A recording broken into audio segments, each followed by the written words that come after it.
Hello, আসসালামু আলাইকুম ভাই। আমি এই প্রজেক্টটা করছি।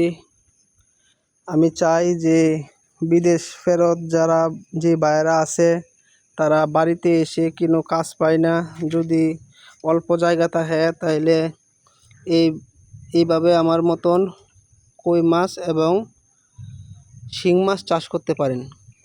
দেখেন, আমি এই জায়গার মধ্যে আপনার 3 লক্ষ লিটারের একটা ট্যাঙ্ক করছি, 2টা ট্যাঙ্ক 3 লক্ষ লিটারের।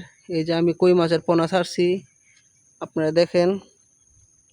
আমি এখন বলবো না, আমি আপনাদেরকে যখন হারভেস্টিং করব তখন আমি কি লাভ এবং লস আসে তারপরে আমি বলবো যে আপনারা করেন।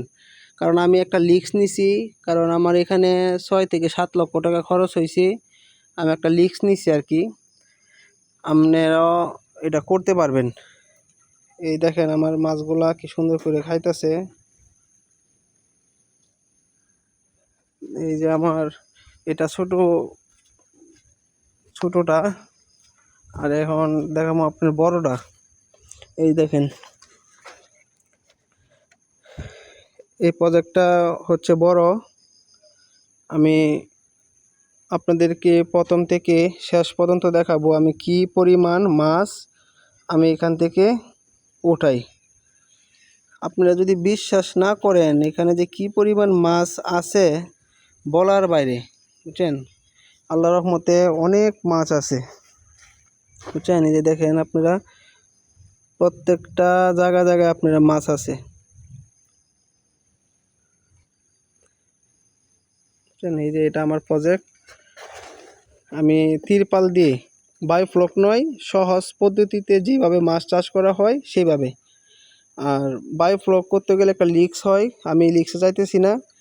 আমি বলবো আপনাদেরকে আস্তে আস্তে সব কিছু বলবো। আপনারা আমাকে কমেন্টে বলবেন, আমি আপনাদেরকে সহযোগিতা করব এবং যা যা করার আমি করব। কিন্তু মাছ আমি বিক্রি করি না, কারণ আমার কেউ যদি বলেন আমি মাছ দিব, কিন্তু আমি এটা দিতে পারবো না। আমি আপনাদেরকে সন্ধান করে দিতে পারবো কই থেকে আনবেন, কত টাকা লাগবে এবং কি কি খরচ হবে। এই দেখেন আমার প্রজেক্ট। আমি 3 মাস, 3.5 মাস লাগবে মনে হয়।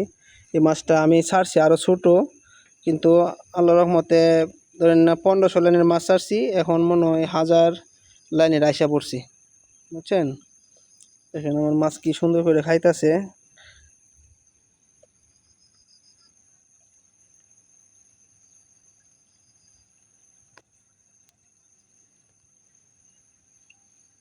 আপনাদের যদি কিছু বলার থাকে আমাকে কমেন্টে বলবেন, আমি সবাইকে উত্তর দেওয়ার চেষ্টা করব।